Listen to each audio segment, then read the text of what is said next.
রিজিক বৃদ্ধি করতে চাইলে মাত্র দুইটা আমল করবেন। দুইটা আমল যদি আপনি করতে পারেন ইনশাআল্লাহ তাআলা আপনার রিজিক বৃদ্ধি পাবে। আমাদের বর্তমান সময়ে সব থেকে বেশি টেনশন আমরা যেটা নিয়ে করি সেটা হচ্ছে রিজিক।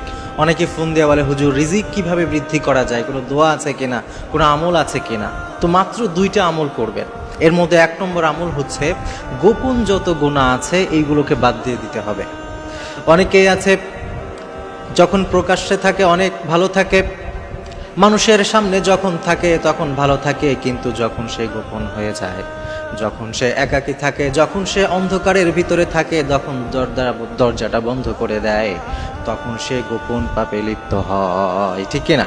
অনেকেই আছে দেখবে প্রকাশ্যে থাকলে আমি অনেক ভালো, কিন্তু যখন আমি গোপন হয়ে যাই, যখন আমি অন্ধকারে থাকি, যখন দরজাটা বন্ধ করে দেই, তখন আমার গোপন যত কিছু আছে সবগুলো বের হতে থাকে। তো এক নম্বর হচ্ছে আপনি গোপন গুনাহটা বাদ দিবেন। কারণ হাদিসের মধ্যে আসছে, বিষ্ণু সাল্লাল্লাহু আলাইহি ওয়াসাল্লাম বলেছেন, যারা গুনাহ করে আল্লাহ তাআলা তাদের রিজিকগুলোকে কমিয়ে দেন, তাদের প্রাপ্ত রিজিক থেকে তাদেরকে বঞ্চিত করেন। তাহলে এক নম্বর আমল গোপন গুনাহ, এটাকে ছেড়ে দিতে হবে। দুই নম্বর আমল হচ্ছে গোপন আমল বাড়িয়ে দিতে হবে।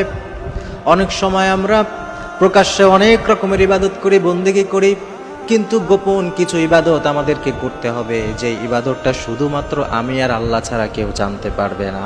শুধুমাত্র আল্লাহর জন্যে আমরা কিছু কাজ করব, যেটা আমার আর আপনার মধ্যে না, সেটা আমার আর আল্লাহর মধ্যে সেটা জানাজানি হবে। সেটা আপনি জানবেন আর আপনার আল্লাহ জানবে, আর কেউ জানবে না, বাসার কেউ জানবে না।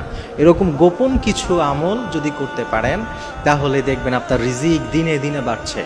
তাহলে এক নম্বর কাজ হচ্ছে গোপন গুনাহ ছেড়ে দিব, দুই নম্বর কাজ হচ্ছে গোপন আমল বাড়িয়ে দিব। এই দুইটা কাজ যদি আমরা করতে পারি, আল্লাহ তাআলা আমাদের রিজিকে বারাকা দিবেন ইনশাআল্লাহ।